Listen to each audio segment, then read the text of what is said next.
And we are back. Hey-o. The Running Raiders. Been waiting for this conversation for a while with Brett Hollins Jr. Appreciate it. I'm Junior, you know what I'm saying? I just pulled that off Instagram, I assume. Yeah. I'm TJ Call. To my left is Aden Hawes. To his left is Ani Sairam. And we're back and at it.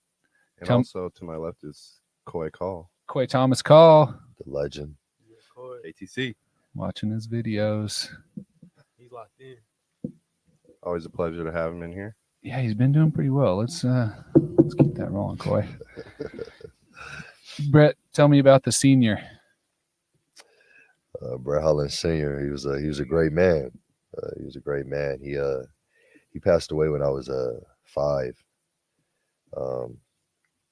He was actually on his way to work, and it was a snowstorm, and the car ended up crashing. He didn't make it.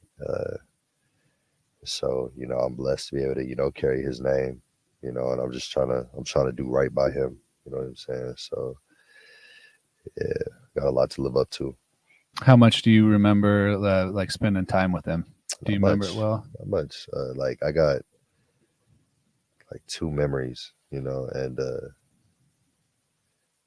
I just think like at that age, like the mind is just so like, you only remember like extremes, So like I don't remember like any like just chilling, I remember like times where I had to like really go to the bathroom and him like picking me up and running me to the bathroom, like stuff like that. Like I don't remember anything like, Yeah.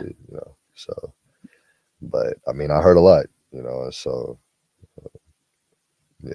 But you remember him loving you and taking care of you, and yeah. He loved me for sure. Yeah. Yeah. Where were you? You said snowstorm. Where was that? Richmond, Virginia. Richmond, Virginia. And how long were you in Richmond? So my mom married my stepdad, Elishama. He was in the military, and so we ended up moving to Japan when I was 9. And I was in Japan for 4 years. Came to Cali, and it was really just like Cali, Virginia, Cali from that point on. So going back and forth. Yeah. That's why I don't really have like the southern accent, because I spent like my developing years in Cali. Which city in California? I was down in Southern California. It's like 29 Palms. It's like 45 minutes from Palm Springs, the desert.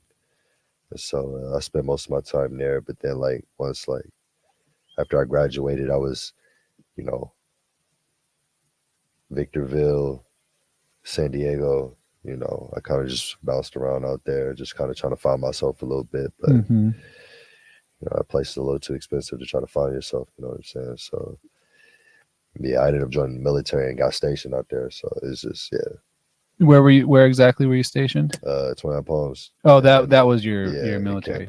So like, it was weird being stationed in my hometown, That like would be. I'm trying to like, do right, you feel me? Yeah. And I'm like, all my friends that I grew up with that's still on the other side of the tracks, like I'm still with them every weekend, you know what I'm saying? So like that was a recipe for disaster, bro. Was it hard? Yeah. So how long were you in? You were in the Army, you said, right? Marines. You were in the Marines. Yeah. Oh, and how long? So 5 years. And what was that like? Where'd they send you? What'd you do? Were you in 29 Palms the whole time? Yeah, I was in 29 for most of the time, or Pendleton out of San Diego, but like it was different. Like it was weird,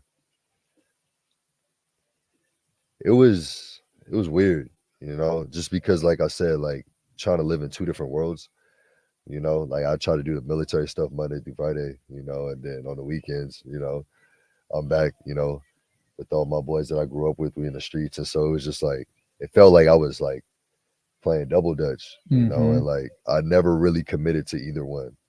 And so like a lot of the positive change that I could have got from the military, like it just didn't happen because I was resisting it by being with my boys. And like, that was really dangerous. You know what I'm saying? Like you can't just play like defense, especially like when it comes to like being in the streets, that's how you get hurt. So, I'm just lucky that I'm still here, to be honest. Yeah. Did you have any close calls?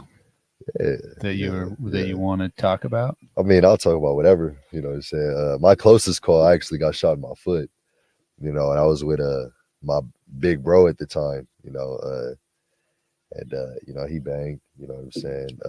And I was just with him, and he was doing what he does, and you know, me being me, like if I'm with you, then I'm that too.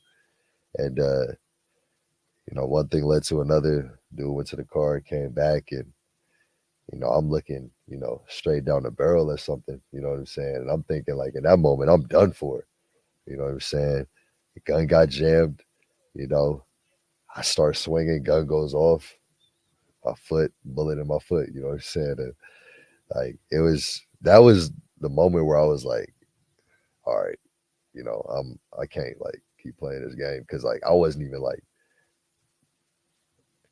I was a part of it, but I wasn't in it. You know what I'm saying? And like, you know, in a situation where like I was technically just a civilian, you know, but because I was like there, I was, you know, with it. Like, I almost lost my life over something that I don't even stand on. Yeah. So like, it was just like, all right, you know, I'm cool. You know. Do you remember having any specific thoughts like as that was happening? Like you said, No, I didn't think about nothing. Yeah. You know, I didn't think about nothing. It was too fast, you know, and all I remember is like, you know, it felt like forever, you know, and like I heard the gun click, and when I heard it click, he like turned and looked at the gun, and it was just like, that's when it hit me like what was gonna happen. Damn. And I just started swinging as soon as like he looked at it, he smacked it a couple of times, and I started swinging it. Whoof. Like I didn't hear a bang, I just started. Whoof. That's what you heard when it went off? It sounded like, you know, yeah. like to me, just energy. It just felt like energy going through my body. And like, I thought like, you know, especially seeing the flash, I thought I was done. I thought he had got me. And then I was just standing there. It felt like I was standing there for an hour, but like, it was like 30 seconds, you know, and I was just trying to breathe. And I started touching myself. Oh, I'm okay. It literally wasn't until like 5 minutes later where I realized I got shot in my foot. Really? Yeah. So you didn't know right at first. Was it until we got to the car? Was it bleeding a lot? Was it yeah, bad? It hurt. It wasn't bleeding a lot until like, because it was kind of like stuck. And I pulled it out. We pulled up to a Wendy's because I told him my foot was hurting. I pulled it out, and that's when blood started coming out. Oh, it had it plugged. Yeah. Do you know what caliber it was? Nah, it's just 9. Yeah, like, 9mm. So yeah. But yeah, man, like that was when it was like, you know what, I'm good. You know, I'm good.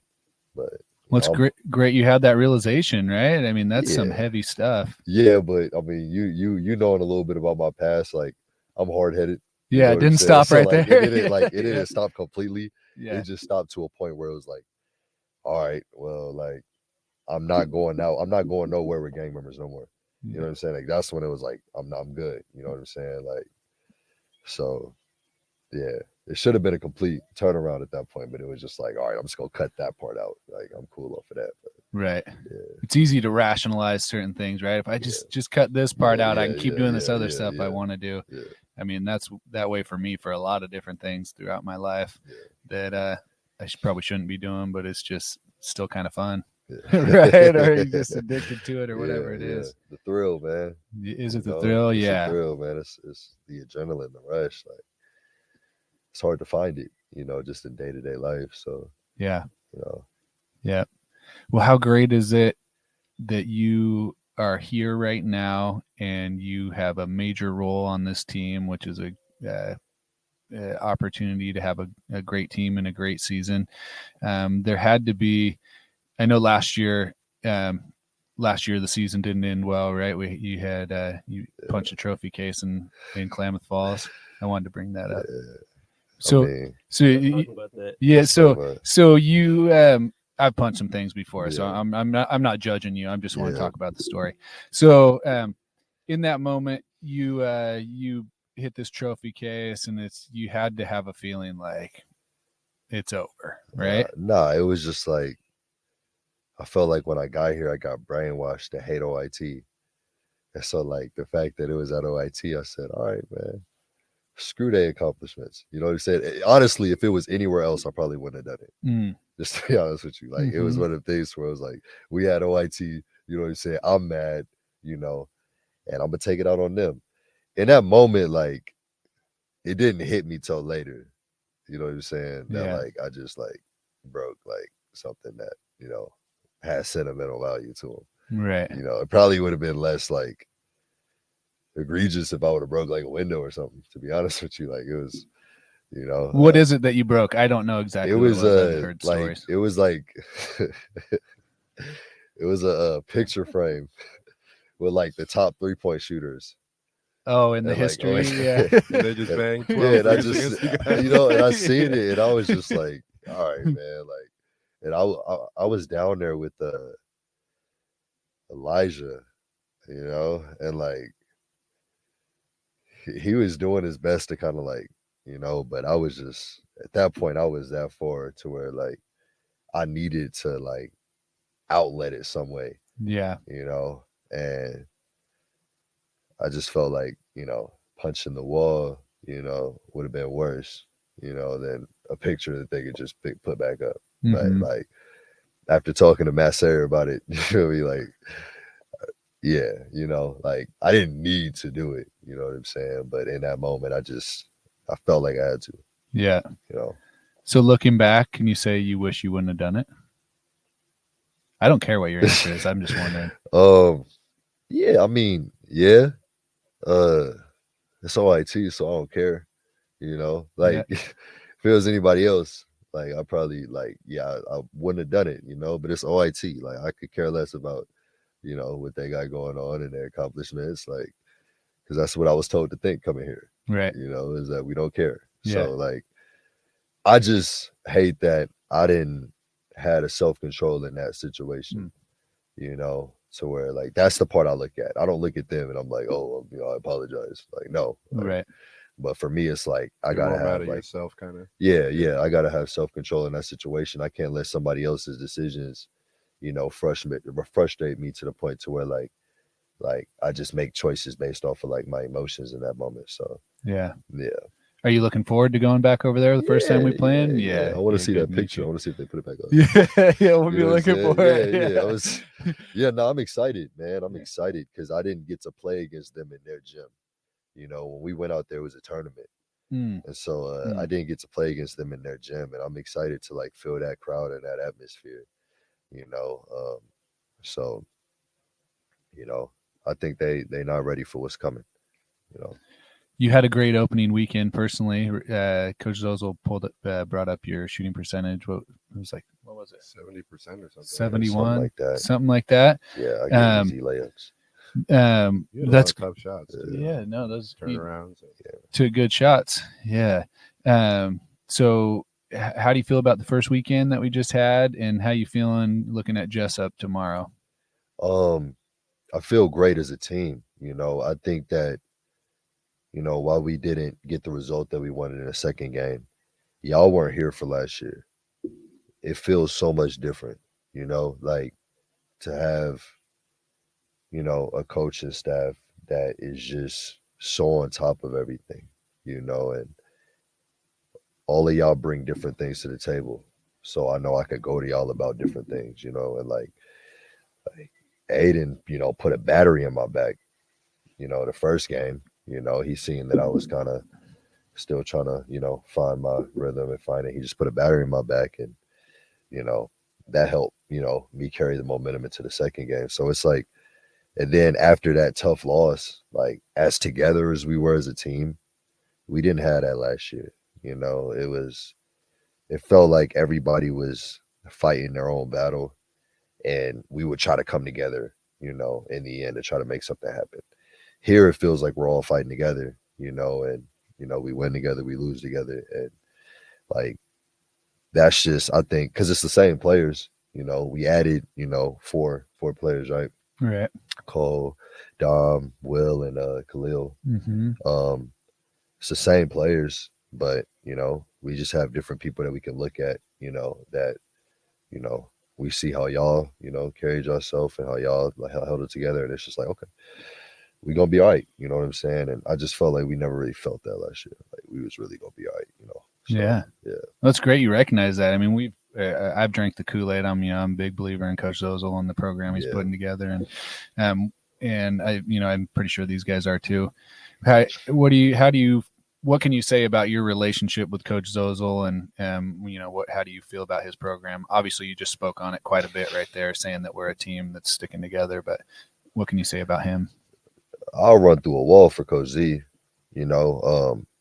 Coach Z took a chance on me that most coaches, wouldn't. He, despite objection, despite people saying this and that, I'll never forget, when he looked me in my face and told me, like, I've heard this and I've heard that, but speaking with you, I don't see any of that, and so I'm gonna believe what I feel about you, not what I've been told. And like, once he did that, it was like, all right, I'm committed, because like that means a lot for people to give you the chance to show the type of person you are instead of going off of, what, people say, or, opinions. It's especially when you've been through like a lot of things that I've been through, it's rare where, people don't judge you off your past and judge you off of like, the word around town. It's like, they just give you a chance, and so, like I said, man, I just feel like a lot of loyalty to him, and, he's the best coach, that I've had before, he's just so smart, and he just knows like what to say, and with that, you just never question what he has to say, because like a lot of thought, a lot of research, a lot of all that went into whatever he's talking about. So yeah, we've seen just a lot of evolution and growth in you in a short period of time, so it's exciting to see what's going to happen for you individually and for the team moving forward and all that stuff. Yeah, great thoughts. What do you I want to take it back to how you ended up out here. So talk about how, like, my understanding is you went to JUCO after high school. Oh man, where you want me to start, bro? I mean, right out of high school, and how you ended up out here. Well, like out of high school, I joined the military. I was in the military at 17, from 17 to 22. I had one of my boys out here. He joined the National Guard, and he was out here, and I was actually coming out here to visit him because he was going to basic training. One thing led to another. You know what I'm saying? And I ended up going to jail. Like on a vacation trip. You know what I'm saying? And I was in jail for 2.5, 3 months before I posted bail, and I bailed out, and that's when I went JUCO. I was fighting my case while I went JUCO. So yeah, I'm a JUCO product of San Diego Maricosta Community College. Feel me? Stand up. We was tough. We was tough. And like people don't understand like the JUCO, like like if you had to have been around the JUCO to like know what it really is. Like I got dudes that I was at the JUCO with that I still talk to this day. That was in 2016. Dudes that talk to me, during that whole stretch between now and then that I still talk to now. They come out and visit, like the JUCO's a different level of love, and brotherhood. And like I feel a lot of love and brotherhood here, but there's something about struggling, like the JUCO, like we was 7 deep in a 2-bedroom apartment, you know what I'm saying? So like just like being like that, like you really grow this closeness, with the people around you, and it's just hard to replicate that, at the university. You really gotta like push the issue to replicate it at a university, because everybody, like you pretty much made it for the most part, unless you got the dudes that are trying to go pro. Like once you get to university, most people are just chilling at that point. Well, I'm here, I'm finna get my degree, I'm finna play, you know what I'm saying? Like the JUCO, like ain't nobody trying to like let it in there. And so you get to see people's dreams, people's goals. You get to see the people that actually work for them, or the people that's all talk, and so like that brotherhood and like that connection that you grow with those dudes it's just different. It's different. We're all JUCO guys. Yeah. I played at Yeah, Lane, yeah. and then we've all coached at junior college level. Oh yeah, yeah. Go Titans. So after JUCO, talk to me. You still didn't tell me how you ended up out here. Yeah, I came out here to visit my boy, man, and He was going on National Guard. I came to see him off. He ended up leaving. I was out here with his little brother. Man, like a week and a half later, I'm in jail, man. Assault charges. You know what I'm saying? My bail was $3,100,000. That's a lot. You know, for assault, 2 counts of assault 1, 2 counts of assault 2, 2 counts of assault 3, riot. And I remember, I never forget it, man. I remember I was standing in line for a little virtual lawyer, right? And there's this dude behind me, you know, he white dude, tatted up, face tats, you know, look crazy. You know, I look back at him, I'm like, what's up, man? He's like, what's up? I was like, man, I'm trying to go home. He was like, me too. I've been here for 7 months. So he told me 7 months. I was like, hey, you ain't bailed out? And he was like, they don't, he was like, nah, man, my bail's $1 million. I was like, word, mine's 3 million. I was like, what'd you do? He was like, murder. I was like, hold up. What? I was like, hold up, man. Wait, yeah, how was yours? Hold up. Hold up. I was like, bro, yours is what? He was like, yeah, man, I got a double homicide, $1 million bail. I'm like, bro, I got assault. That's my 3 mil. He's like, man, they must think you a flight risk. I went in there and talked to the lawyer. She's like, yeah, they think you gonna run. At this time, I'm still in the military. I'm like, where am I gonna go? You know what I'm saying? Like, Yeah. which was crazy because like the military ended up finding me innocent. You know, state of Oregon found me guilty. So it was a tough time, man. It was a tough time. But like going out to that JUCO, like saved me for real. Like going to the JUCO saved me. It gave me a sense of purpose when I felt like everything was just burning, crashing down. Because I knew I was going. You know, it was just a matter of time, like how much was I finna do? Because at first they're talking about 13 years. And by the time I bailed out, they said like 11. You know, that's the best you're going to get. And I'm like, all right, so I'm 21 right now. If I go to jail, I'm not coming home until 33. What? But, you know, I ended up going out there, fighting my case. And, you know, I ended up getting it down to 70 months. So, which was a blessing, you know, because it really felt like they was trying to hang me out here. So, you know, I got it down to 70 months. And, you know, that's all she wrote on that, man. I went in there locked in. Started lifting weights, pumping iron, you know what I'm saying?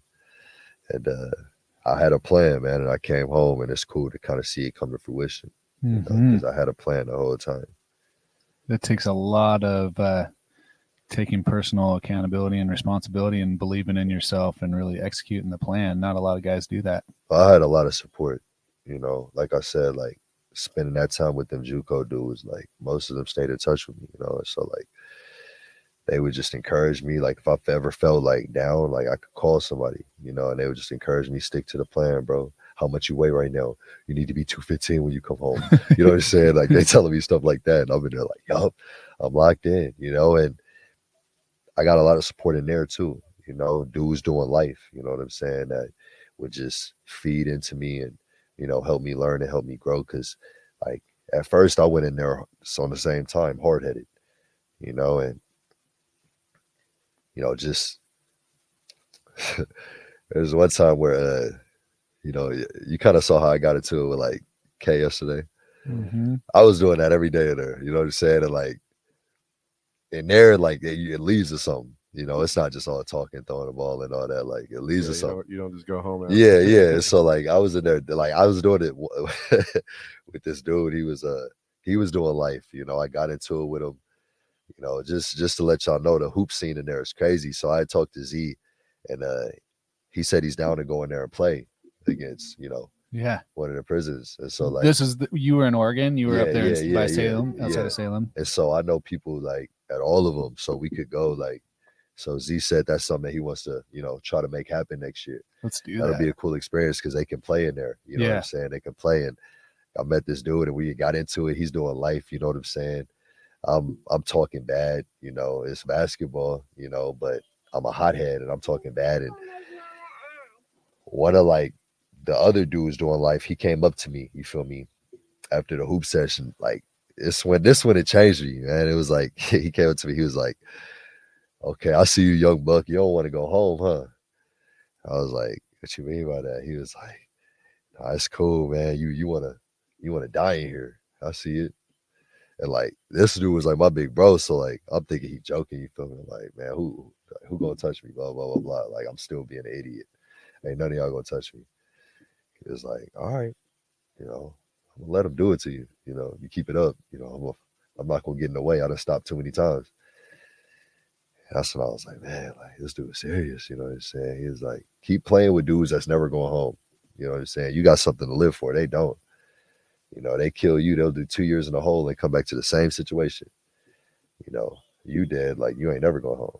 So it was like, that's when I was like, yo, I'm done. You know what I'm saying? And like, yeah. I did a complete 180. You know what I'm saying? I started teaching classes, man. I said, So that was the moment. yeah. Like after I was that. like, yo, I'm good. Because like it didn't hit me. Like for me, I grew up real innocent to where a fade was a fade. Like that's it. You know what I'm saying? I didn't grow up, you know, thinking like this dude might kill me because I Mhm. beat him up. Like it didn't really like. The crazy thing is I was around people, that was like that, but it never like would hit me that it could happen to me. It just never hit me Mhm. like that. And like for me, I'm thinking like, oh man, it's pride, it's basketball. You know what I'm saying? Like if you got to catch the fade with somebody, you got to catch the fade. People aren't taking L's, like, and for them, like this is their whole world. I'm just living in it. You know what I'm saying? I'm just a visitor, Mhm. and I'm in there trying to mess their whole world up, disrespecting them in front of people that they need to be feared and respected by. All it'll take is for them to take me out, and like once that hit me, it was like, all right, I turned a new leaf. You know what I'm saying? I started talking to people about like positive decision making, and Yeah. you know what I'm saying? Like Yeah. it was just like, all right, I'm not gonna ride the fence no more. I got to commit to this, and we gonna see where the chips fall. Good for you. What are some like misconceptions about prison, positively and negatively, that you didn't know going in that people on the outside wouldn't know? You know what I mean? Like something good or bad that you just like you don't see in the movies or like you don't hear people talk about, I met some of the best people I ever met in there. Truly kind. You know, like loving, caring people that made a mistake. Or a lot of times it ain't even about making a mistake. What people don't understand is in America, like it's not just black and white, when it comes to, you know, if you do this, this will happen. If you do this, Right. this will happen. There's people that are tossed into some impossible situations, you know, that can't find a way to kind of, make it out. It's if you do this, like you're not gonna make it, your kid's not gonna eat, you know what I'm saying? Like, and so I met so many people that were really good people, but didn't have opportunities that so many of us take for granted. And that was the best thing that I saw was like it's not just about, oh, this person's a bad person. There are bad people, free, that's walking around. Oh yeah. Right. There's bad Yeah. people everywhere, but like I met some real good people in there that, I couldn't imagine being in the circumstances. I remember talking to one of my brothers, he just came home, I was talking to him a few weeks back, and his biggest, I remember, you get real close with people in there. We was up, it was like 2 a.m. We was just talking, and I could see he was stressed. We was just talking. He was like, bro, I don't know what I'm gonna do when I go home, and to me, I'm thinking, bro, get a job, go to school. He was like, it's not even about that. He was like, bro, I'm going home to a war zone. You know what I'm saying? Like, they don't even let you move. Mm. Like I had to come back here. They wasn't letting me go nowhere else. Like, Mhm. so like they're sending people right back into the same city that they're afraid to go grocery shopping in, because of, the way they grew up. You know what I'm saying? Decisions they made as a teenager is still chasing them at 34, 35. These are dudes that have left that behind and it's still there. So it like that's one of the biggest things is like people think that like it's just bad people in there, making bad decisions. it's good people that made bad decisions, but those bad decisions was, you might have one decision that may work out, then you got 4 bad decisions that have a better chance of working out than that one good decision. Yeah. You're gonna have to go with one of the bad ones. Like it's inevitable. And so that's one of the biggest things. And the other one is like there's a lot of like I didn't meet too many people in there that like was happy about things that they've done either. Like I ain't meet people in there that was like, man, I can't wait to get home and come back. Like most of these people do love their family, and like teaching them classes, like that's when it hit me. Like the people that, got kids and they really do care about their kids. You know what I'm saying? They really want to be fathers and they want to, be businessmen. Mm-hmm. Seeing the amount of people putting together business plans in there, to try to make it work, and it would break my heart because me knowing, man, probably ain't gonna work out. Yeah. It's just a fact. It's like 75% of people in America go right back. Is that what the rate is? Yep. Highest in the world. And so I'm looking like, man, there's 4 of us in here. It ain't gonna be me going back. So you know what I'm saying? Y'all 3. It's like it breaks my heart, But and are these guys from all over the US, or was it mostly people like were the crimes committed in Oregon? So most of them was Oregon, but like a lot of them was like passing through Oregon. The thing about Oregon is like the marijuana industry is huge. So a lot of people was coming up here. I met a lot of people from Georgia, Baltimore, Florida, Oregon was a hot spot, you know what I'm saying? So it's just like it was most of the I would say about 90% were Oregonians, but like the other 10% were people like me that was just, coming through, visiting or, trying to make something happen, Mm-hmm. And so yeah, man. Have you ever seen the show Last Chance U? I have. I was just thinking in my head, one of the assistant coaches there, he just got the head job at Miracosta. I've seen that. I think it's the same one. I've seen that. I don't know if it's the one in San Diego. It is. Another one in LA. Yeah. But it's crazy just hearing you talk about like opportunities and like how, people from different areas might not have the same opportunities. Like I think, and he talked about this at great length, which I sort of made me put this in my head, just the Miracosta connection with you and hearing him talk about it. Like everybody has an opportunity, but the difference is some people from these disadvantaged areas, like it's like a window, you know what I mean? And like their opportunity is so much shorter. And like, if they just blink, they might miss it. You know what I mean? While people from other parts have a way larger window and more chances to take that opportunity, you know what I mean, to get out or to make something of their life. Just so to hear you talk about that, it really just cements that in my head, Yeah. I just think that, people rarely factor in like the variables with certain situations. I done met a lot of people that, smart, hard workers, and, an opportunity will come, but, they don't have the financial stability to take it, and that's one of the toughest things about JUCOs, is if you don't got that financial stability, like there ain't money to give out, like you got to make it work. And most of these like inner city JUCOs, most people ain't trying to stay in their same city, especially like if you grew up in, the wrong neighborhoods. Like I said, for me being in the military, being stationed in the same city I grew up in the same streets that I was, doing dirt in, like that was such an odd feeling, like, so there's just so many more variables that come with, America's a land of opportunities. Like, while everybody can get an opportunity, there's so much other stuff that comes with, that person actually being able to take that opportunity, so.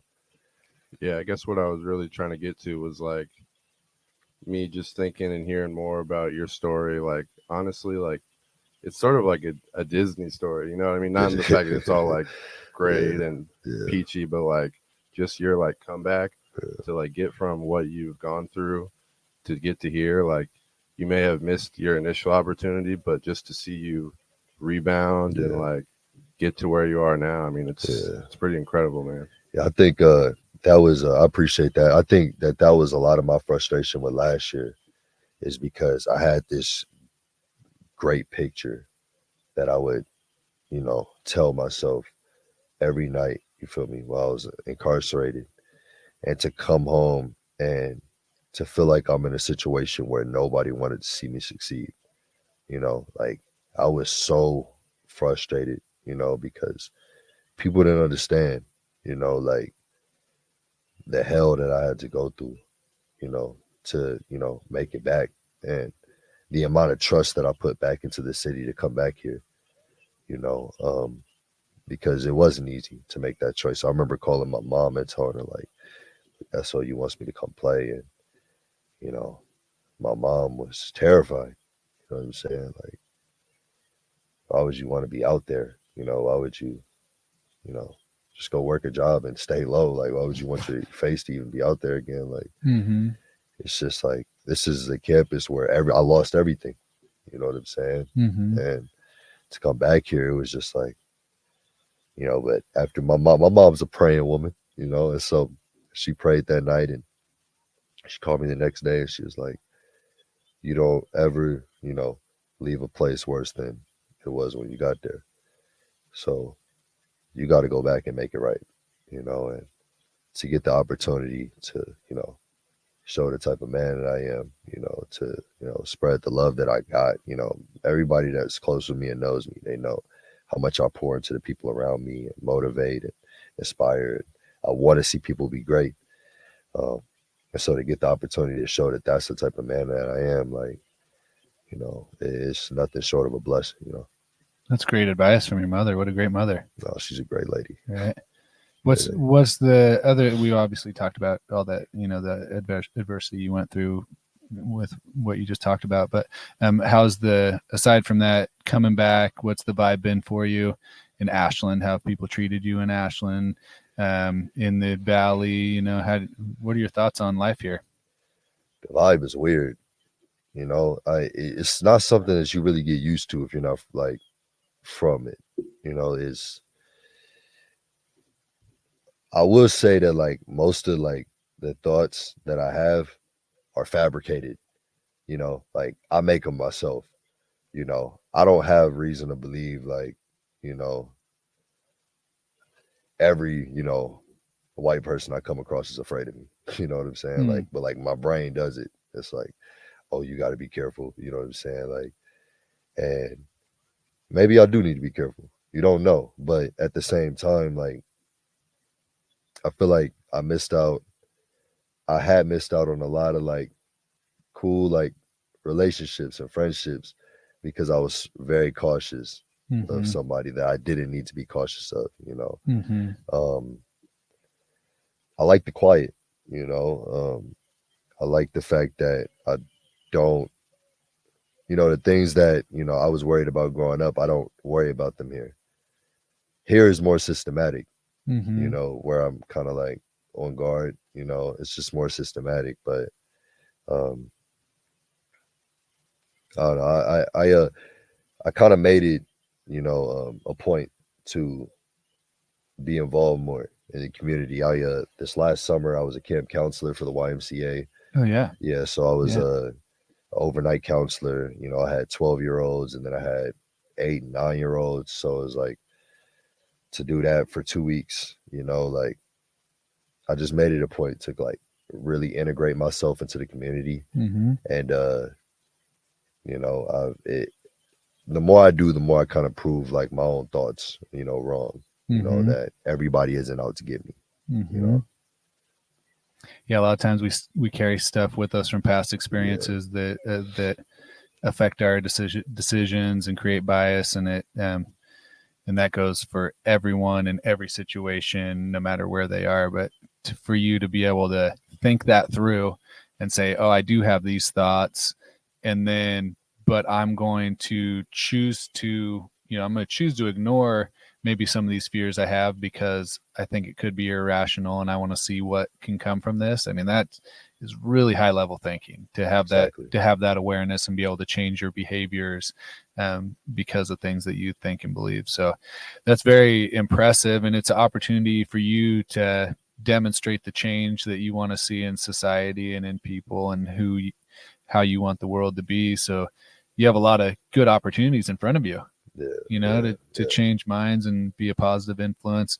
What does the future look like for you after you? I'm going to fill this part in for you. After you, finish a really good basketball career here at Southern Oregon, play out your eligibility and have a really productive time, and then get your earn your college degree.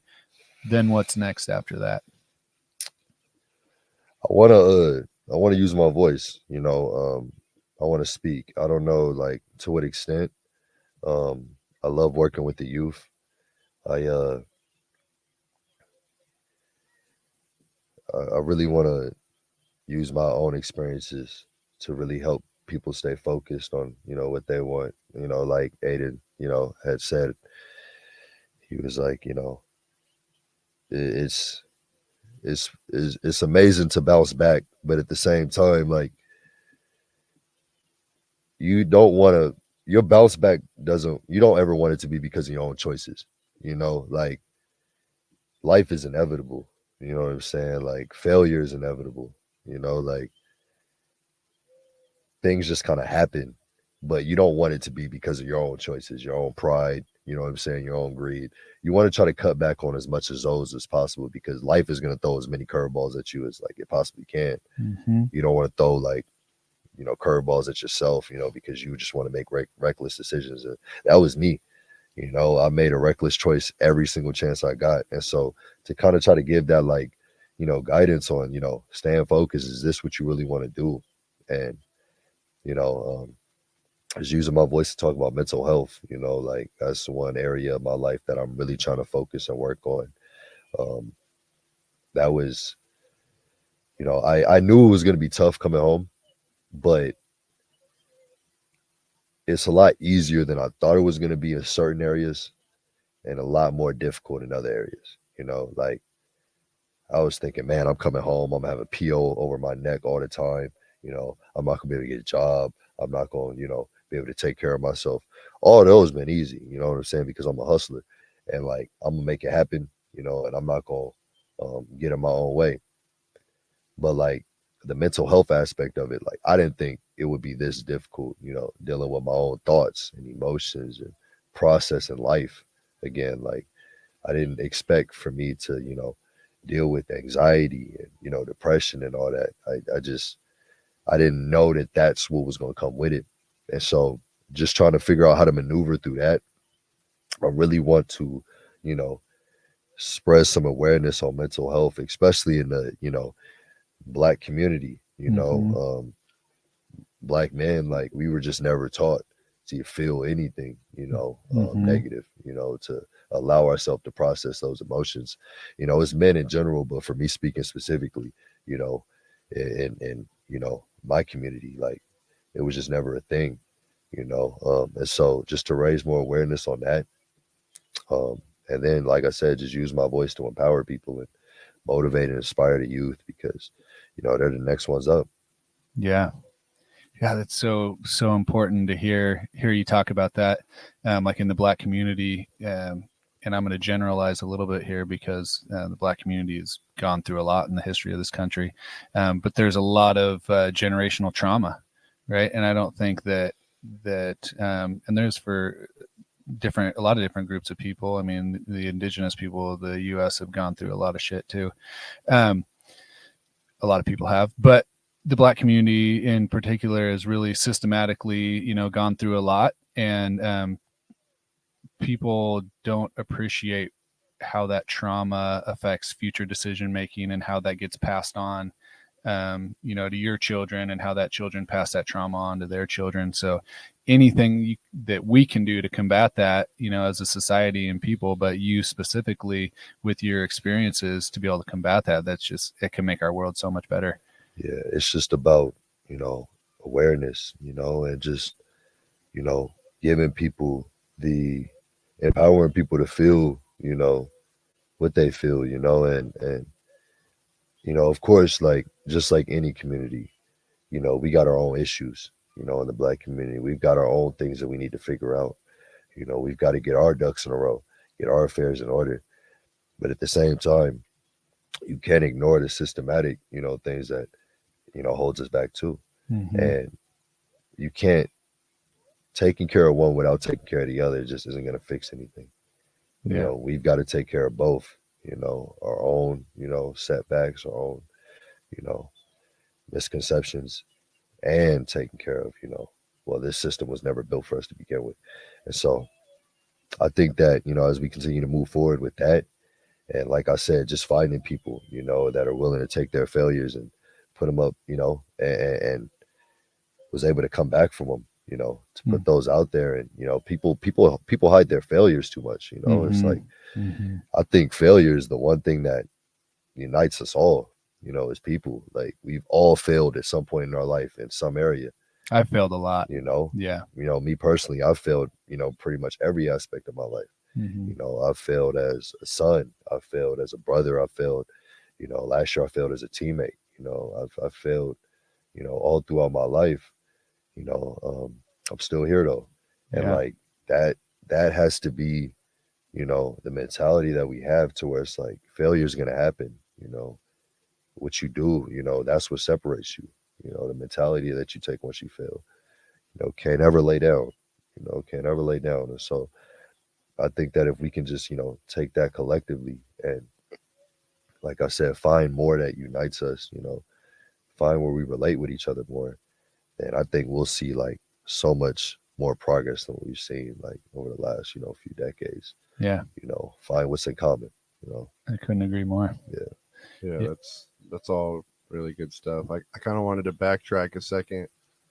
Before we get into that, sorry, Script, can you slide that way just a little bit? Because I want, and then spin that the other way, because I just want to get more of your face. Yeah, right there. Nice. Is that you good? Money shot. Everything. Shot. Yeah, everything you've been sharing has been gold, and so I want to get more of your face in there. Yeah, go for it. Sorry.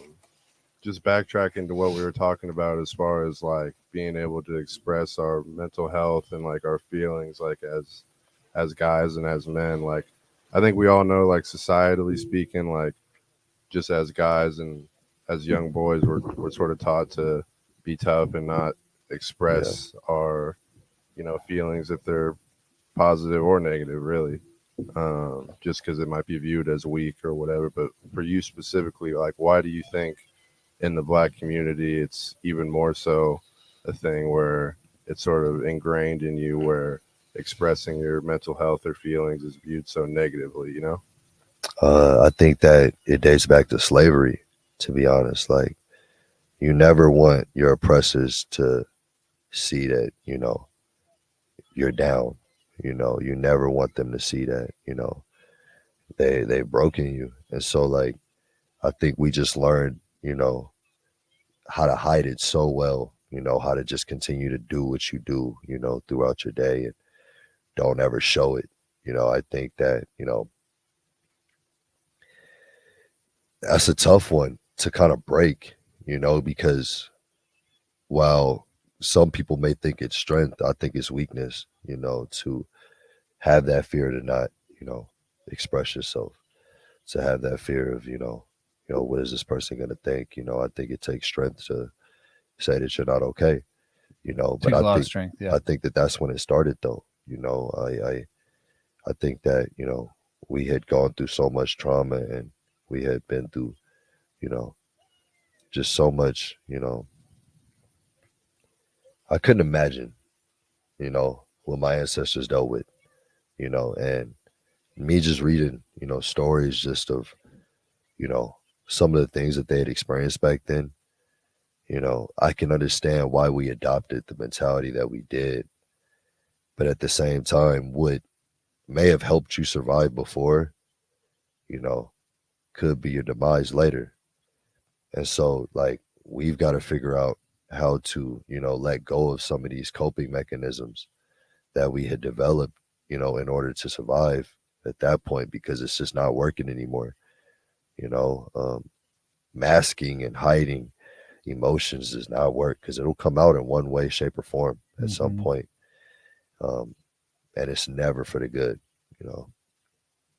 Just following up with that, why do you think it's been, up until now to where it's been, like you said, frowned upon to sort of talk about that? Like, what do you think has changed to where now you feel, well, obviously your experience personally, but just as a society, not even specifically to your community, why do you think it's more acceptable now just to talk about that and to feel free to, express how you're feeling more? I think it's because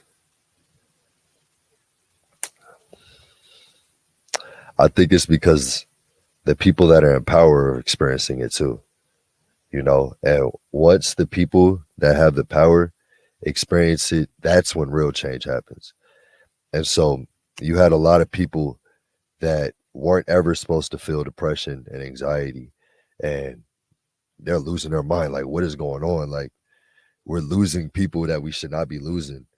And it became a talking point. It started with the big businesses, it started with, jobs and corporations, and then it passed on to sports, talking about it. And it's trickled down to like the people at our level, but I think it really took for it to start affecting, the top, mental health start affecting that. And it always just trickles down from there. So I don't think that there was this great awakening. I think we all kind of knew, we always knew like depression is not a good thing, but what are we going to do about it? We social media is amazing because it does give us more power and influence that like we were meant to have, but it always starts with, the people at the top. I think that it just got up there and they started realizing how many of them were struggling with it. And, that's when it became like a major talking point, like what is going on, in this world right now. It takes a lot of courageous people like yourself too to be willing to share, share that you're having difficulties, or whatever it is, and to be able to share that message. So that for me, it's like out of everything that I've done and been through, like mental health is like the last thing I'm afraid of people judging me on. Yeah. You know what I'm saying? So like if you go judge me on mental health, like then you already judge me on everything else. Right. You know what I'm saying? But if you know the things that I've been through and you haven't judged me on that, then like I have no problem speaking, on mental health. It's like, okay, like this is a layup. This is an easy one. Yeah. So I wouldn't really even call it like, it's more just trust for me. Yep. Like y'all, have, welcomed me, despite my past. Had y'all have judged me on my past, I wouldn't tell y'all nothing. Right. Yeah. You know what I'm saying? Yeah. So it's like, Yep. okay. But the fact that y'all welcome me with open arms with that, and I'm like, okay, if y'all can take that, well, this is what I'm going through. You know what I'm saying? So yeah. And the reason I sort of have been asking about that is more just because of my own ignorance. You know what I mean? Like growing up, like I was sort of in that same boat, like, oh, like it's just not something you talk about a lot. You sort of just keep it to yourself or work through whatever you have going through. You know what I mean? So just to see where we are now as a society, it's just it's obviously a positive thing, but it's just interesting to see how we've evolved. And I think you made a good point just about how it's been a trickle down effect, like just from people in power and maybe even people that people look up to has experienced things like that. So now it's a lot more acceptable and open, and it's not even something you think twice about, Yeah. So it's awesome to hear that. Yeah. What does depression feel like for you physically? Physically, depression? Depression is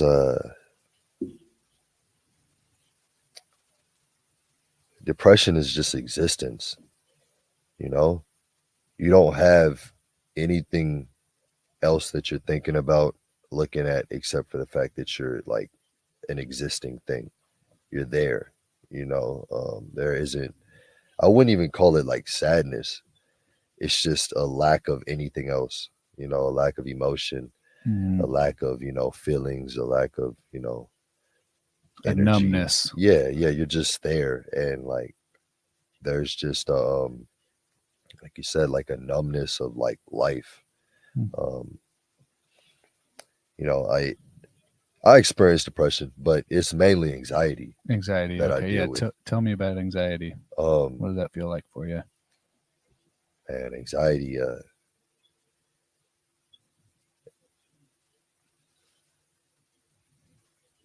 And I've gone through depression and anxiety myself too. And depression always felt really heavy to me. It just kind of like I can sleep, like I feel tired, but I can sleep endlessly and still not be rested, type of thing. Because I'm just thinking about things constantly, like just fatigue of overthinking. Anxiety is a little more of a nervous energy type of thing, I guess. Anxiety is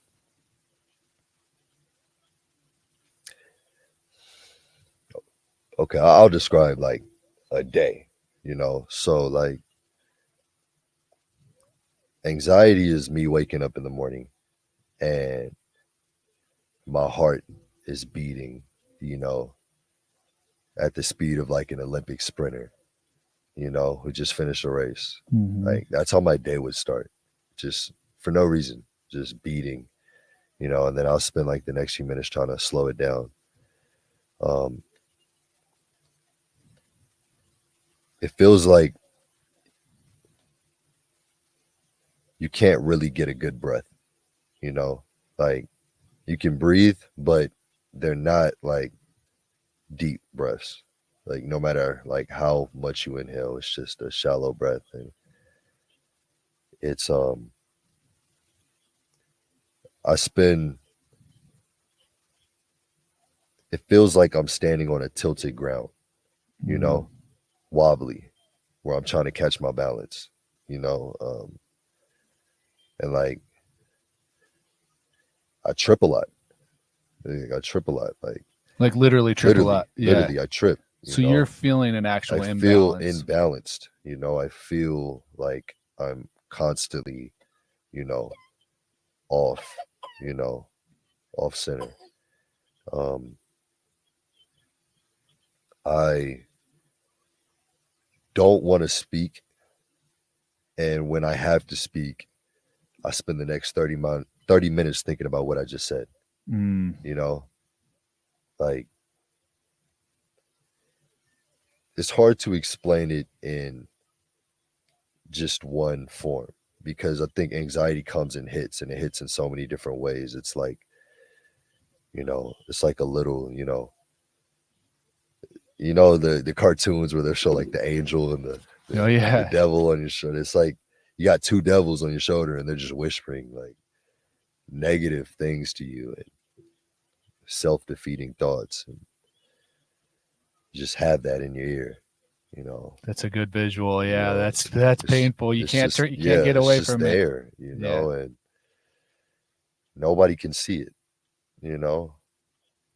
You get good at hiding it, but then it leads to, you know, situations like, you know, what you saw yesterday with me and K1, where like you get so frustrated at people that you care about, you know, is, and you feel bad, but at the same time, in that moment, you can't stop it, you know. You just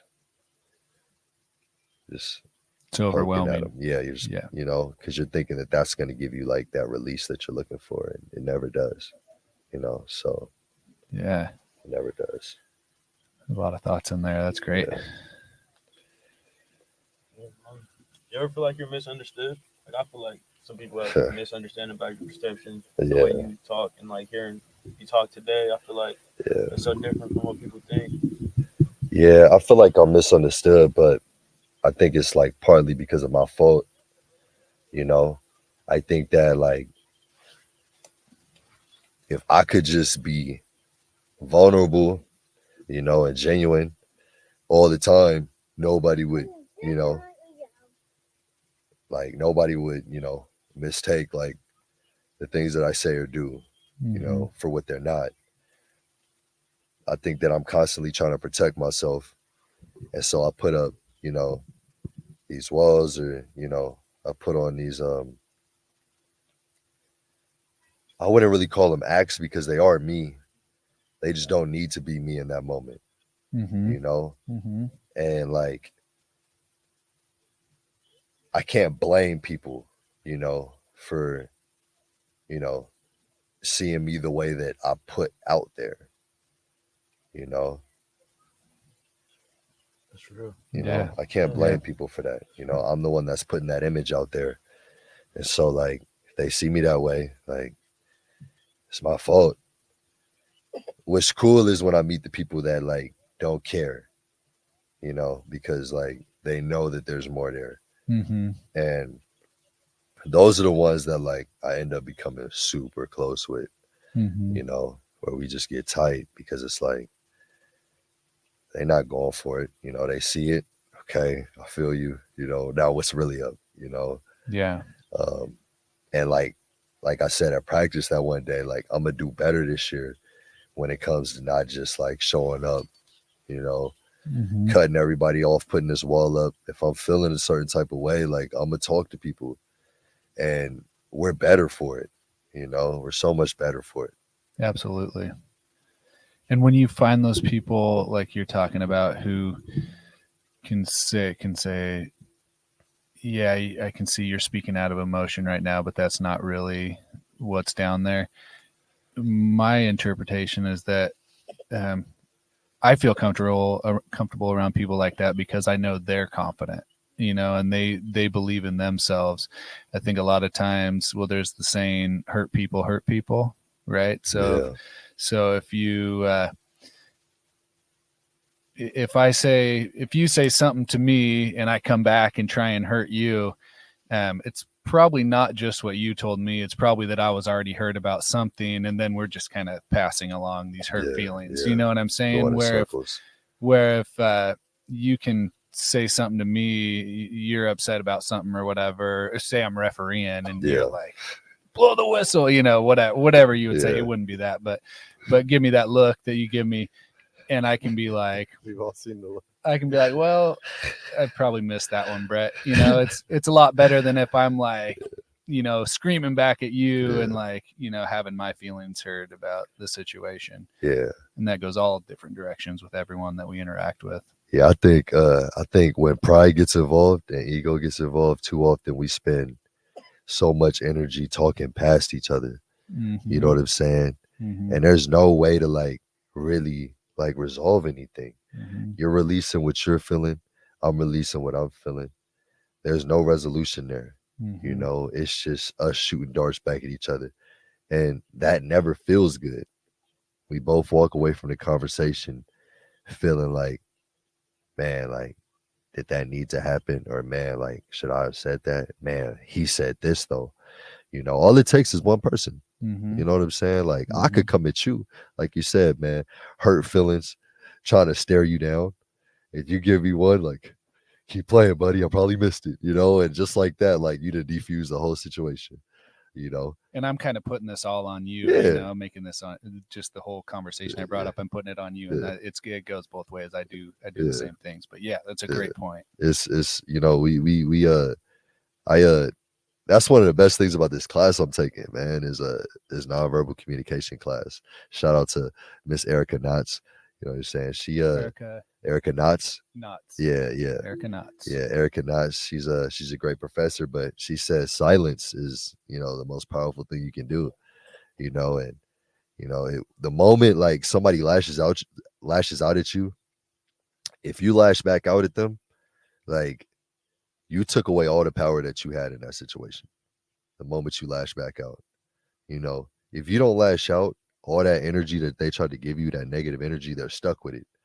The moment you lash back out, and now it deflects them like from what they had just said. They're not even gonna think about what just came out of their mouth. They're only thinking about the hurtful things you just said. And so like, there's no way for them to even process how wrong it was for them to say that. You lash out, and that person gives you the assignment treatment, now you're stuck with them words. Yeah. And the last thing you heard was some hurtful, hateful stuff that you probably shouldn't have said. Mm-hmm. And you're stuck with it. And so like, that's something that I'm trying to practice, like putting my ego aside, putting my pride aside and just, I don't need to get the last word every time, and I feel like I do, I feel like I just keep going until the other person stops. And it never feels good, because once you left with the last word, you're stuck with them words. They're going to ring through your head, and so I'm working on that part. Yeah, that's good stuff. Were you going to follow up? So I kind of jumped in on your question there. Do you guys? No, I don't have no follow-up. So we've talked about a lot of heavy stuff. What do you do for fun? Man, I lift weights, man. Yeah. Yeah, man. I work out. Like, that's fun to me. I work out and I play Fortnite. Yeah. Yeah. I'm actually pretty great at it, Pretty great. You know what I'm saying? I'm actually pretty great, like I'm pretty involved in the Fortnite community. The King B, just look it up. I'm probably ranked somewhere in somebody's rankings. No, I play for fun. So like what happened is like Atmar was my brother. Like he's my brother out here. We were tight, and I would always go over to his house, and he'd always spend hours playing Fortnite, and I'm chilling in the living room by myself. I'm mad, because I came to kick it with him. He playing Fortnite all night. And like I said, man, like he gonna keep playing, so I might as well like see what's up. I'm hooked. You feel me? I see why. You feel me? I see why he wasn't coming out. And so like now me and him play. You know what I'm saying? I hop online, we playing. So like it's a cool little outlet. I don't do much, man. I don't drink, I don't smoke, so like I spend a lot of time in my own head. And the best outlets for that is either working out or like games or movies, I should probably spend more time doing homework, I probably should. I'm working on that. I got to rally these next 3-4 weeks. The home stretch. This is me in my prime, so I just got to rally these next 4 weeks. How many is it? 4 weeks? How long until finals? 4 weeks. 4 weeks and then finals week, or 3 weeks then finals week? 4 weeks and we're done. 4 weeks and done. Yeah. Dang, it is crunch time. It's crunch time. That's when the greatness comes out. So yeah, we'll make something happen. When Aden's blood pressure goes up too, he's got to make sure everybody's taken care of. Man, I'm not even in school, and it feels like the term's falling by. It's gone fast for me. I haven't done anything, but I remember getting here in September, and now we're in almost middle of November. For sure. Ani, you're killing it though. You're in there every day that I see. You're in there doing homework, getting the guys to do homework. Trying my best. Yeah, he puts a lot of pressure on himself. Ani does. Yeah, I can tell. Just gotta make sure everybody can play. We're not gonna win without everybody. No, you're right. That's real. Yeah, you're right. We appreciate you, especially being JUCO guys. Like we know the importance of academics. How many did y'all lose last year? What? That might be the first time in JUCO history. I think it is. I sweet talked probably 3 different teachers, just like page-long emails, like, "Oh, Zach needs this, that." Like, I'm so sorry. You try to sweet talk somebody for me? I could. All right. I'm good at it. I got you. I got his name. I'll be like, I'm gonna need it. We had one guy. I'm not gonna put him on blast on the Running Raiders podcast, but we had one guy. He failed like a yoga class. Like he failed like the easiest stuff that you wouldn't expect to have any problems with. And I would email his teachers like, "Oh, he needs this class to get his AA and move on and play basketball and yada yada." And I just would pull at the heartstrings a little bit and try to. He failed yoga. Man, he failed yoga. He didn't go to yoga. He failed breathing out of the mouth and into the nose. Like, he failed everything he failed. He was barely eligible. So no, Zach was. I mean, this guy was. You got to bleep it out. It's good. It's good to have him here, man. It's good to have him here. Yeah, it's good to have him here. But I mean, I'm sure TJ has experienced that to a certain degree. I've sat down and made guys sat down and looked up answers with them. Done the homework with them. I'm trying to avoid some trouble. I don't think I've ever actually done anyone's homework, but I've sat there and gone through like damn near done papers. I've done a lot of editing. I've done that for sure. Like And I mean, I'm sure that was even more difficult just being at the place where you're at Tacoma, where it's not the best area. You know what I mean? Where you're dealing with a lot of other distractions on the outside noise. Yeah. Like we were pretty fortunate to be in Eugene, where it's a good area to where like if you're screwing up, like it's sort of on you. You know what I mean? Like you're doing stuff you shouldn't be doing, and you don't have as much leniency for it. You know what I mean? Yeah, we had kids dealing with stuff that was out of their control more often, I would say. Yeah. Did everyone see the post that Ani's mom posted on Instagram? I don't think we need to talk about that. Okay. Let me see it. We won't talk about it, but I would take a look at it. Guys. I'd love to see it. It's great. We might have to edit that and put that on. Put that on the Yeah. I don't give no consent for that. Talking about our baby boy. It's just, I mean, it was a very loving post. It just has a bunch of pictures like from his childhood. How did you see it? Do you repost it or something? It's your mom, right? Yeah, I know. I already asked you that. So she's a follower of the Running Raiders. Oh, Yeah. Okay. Oh, so I'll be able to find her for sure. And so she posted yesterday, and it's kind of like a collage of his childhood. Wow. And it's great. It's great. That's how I found it. Her post came up on the Running Raiders. She a big Instagram gal, Ani? She's new to Instagram. Okay. She's been on Facebook. Hey, a lot of people are. What's her name? What's your mom? You don't have to find it yourself. What's it called? Yeah, it seems like the Instagram the Running Raiders Instagram has taken off a little bit. We've got great responses, and we definitely need to get more athletes in here from other sports. I'm looking at football. I'm looking at all these other sports, getting some coaches in here too. But yeah, we're going. We need some love on the Running Raiders Twitter page. We're still stuck at 7 followers, so we're gonna get there. Let's go. Yeah. Anybody got hot takes though? Hot takes. I'm still trying to find this post. We'll get to it. Brett, what's your hot take for the day? Hot It could take be for the day. anything. It could be about basketball, NBA. Yeah. It could be about Fortnite. It could be about food, culture, whatever. Man, my hot take of the day is It doesn't have to be super controversial or spicy. It could be whatever you think. if you ain't never put strawberries on pizza, you're missing out. Whoa. That's a hot That's take. messed up. Yeah.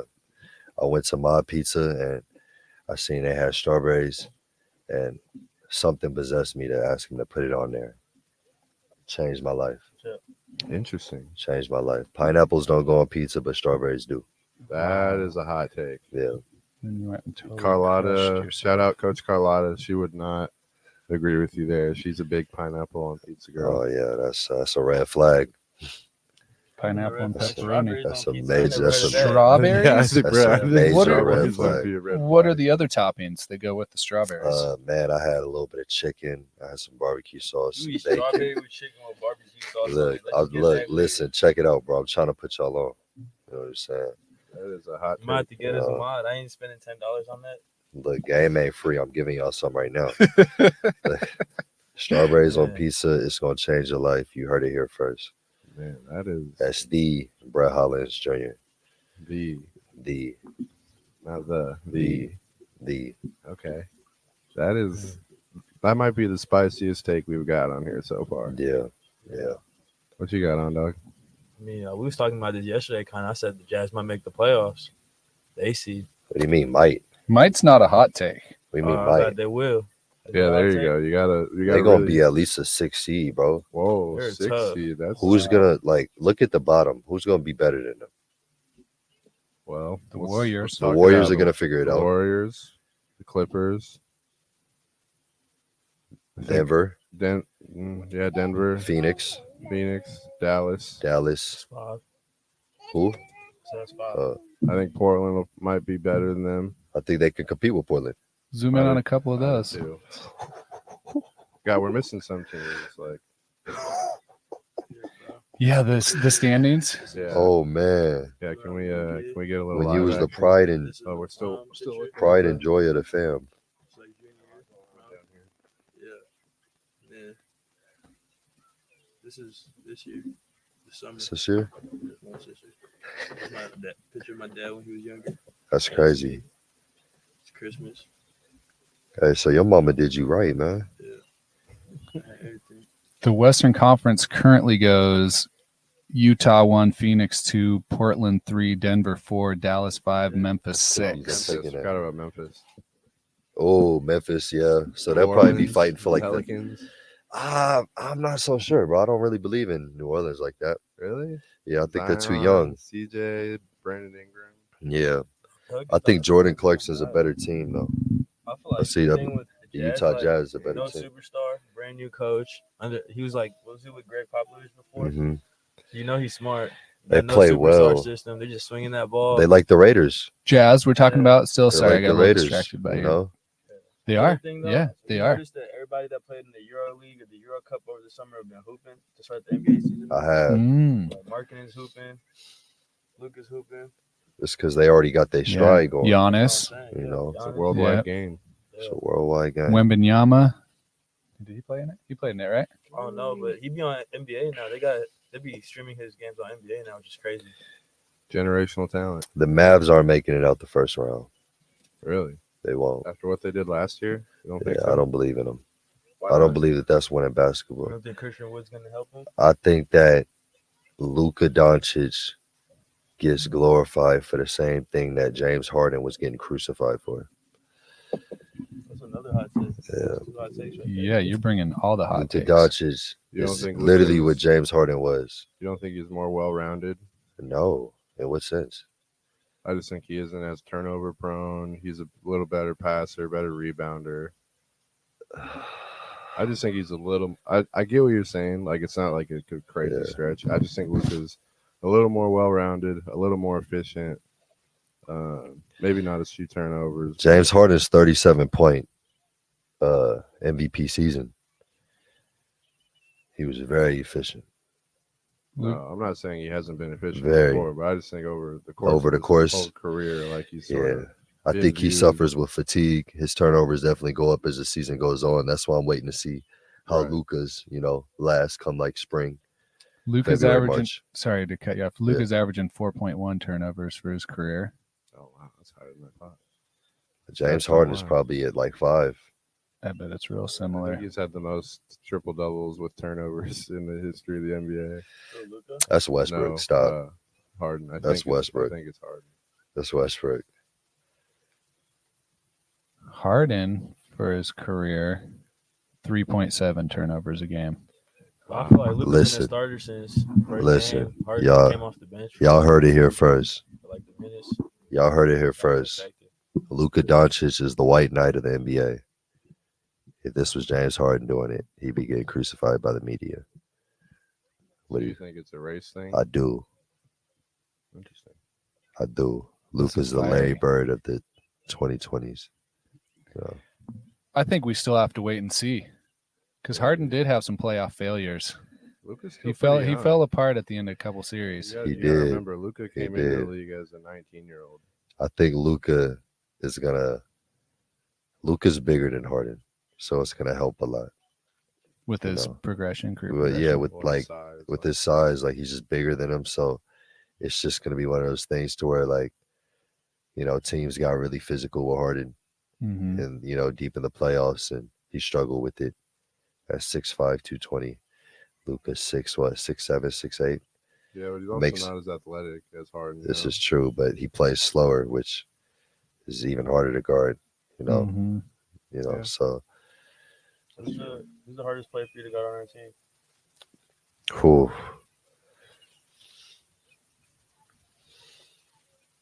Can we put up that Cash Williams little play? Where, Whew. I talked to him about it afterwards, man. The Hezzy. no, he's tough to guard. He's- Cash is good. Yeah. Yeah. I would say that the toughest dudes to guard on the team, I'd have to give. I'm guessing you're gonna give Kayvon after he gave you buckets yesterday. Nah, ain't no way. Hot takes are Ain't no plenty on that Johnny side. K1. So K1 is hard to guard because y'all let him do whatever he wants to do. Oh, here we go. Y'all let him It's a y'all thing. take his shoulder and throw it straight into your chest. Saying you on Y'all what team? never call offensive foul. Y'all, Brett's y'all- a big displacement guy. look, Yeah. I'm displacement, and y'all never call it. Nobody displaces more than K1. I say, depending on which Tez shows up, he's a real tough, dude to guard. mean, Jackson, I think, is our best offensive player, period. Really? Yeah. That's another hot take. I think Jackson is just, Jackson is a pro, man. Whoa. He's just a pro in a body that needs to develop. We got to save that clip. You got to get him in the gym. Jackson's a pro, man. Like, he's got pro moves. He's got elite finishing at the rim. Probably the best shooter on the team. Like, he's a pro. He's just, he came to America thinking it was going to be sweet, and it's just not. There's real dogs out here. They got spiders in Australia and New Zealand. America, we got dogs. You know what I'm saying? And so, so it's just different. So I would say Josh is the third, because if Josh is hot, there's just nothing you can do, Wait, so give me that order 1, 2, 3 again. 1, 2, 3. I'm gonna go Jackson, Josh, Tez. That's the hardest. K1 is an honorable mention because y'all let him do whatever he wants to do. Mm. If y'all called the game how it was supposed to be called, I wouldn't put K there. But because y'all let K be a violent weapon, then yeah, he's an honorable mention for sure. You're saying that those are the hardest to guard? Yeah. Jackson, really? I think Jackson's the toughest. Jackson would be the toughest to guard. Jackson is a threat from 30 feet, and he knows how to use the screen, and so even like me, like I can smother him. He's going to find a way to get me off him. And once he's going downhill, like if coach lets him shoot the mid-range, it's going to go in, like he's the best mid-range shooter on the team. And he's really good. He's just young, and he just needs to get stronger and mentally, just get a little bit stronger. But skill-wise, I think he's the most skilled person on the team. Interesting. It's a great take. Yeah. We do need to wrap. You need to get to class. It's been an amazing conversation. Thanks for coming in and sitting down with us. And thank you for having me. You don't have a hot take, TJ? Sharing the truth. take I don't have a hot take. I got a quick one. Yeah, hit me. 49ers to the Super Bowl. Write it down. Kip. Write it down. Kip. Yeah, but Write it just in pen. straight The facts NFC. or facts, hot takes. That's Like true. It's not that's- very spicy. Well, the issue is that in order to get to the Super Bowl, y'all got to get out the NFC. It's a lot easier than the AFC. The NFC has the Don't say the Cowboys. New Orleans Saints. These Jameis takes are getting Winston. hotter and hotter. Jameis Winston will be back. Jameis. Famous Jameis will be back. We're going to eat these dubs, Y'all going to have trouble. You know what's crazy? We play the Saints in like 3 weeks. Yeah, I can't wait to revisit this conversation 3 weeks from now. Yeah, when we blow them out. Are they even going to make the playoffs, the Saints? I think Well, we're locked. We have Andy Dalton, which that should come with at least, We the have NFL should just give you 2 wins just because of that. We have Jimmy G. for having to have Andy Dalton as a quarterback. But We We'll have be Jimmy all G. right. Jimmy G. Some Jimmy people G believe is in solid. Jesus, some people believe in Jimmy G. Jimmy G is solid. I believe in both. Yeah. Touche. Amen. And we're out.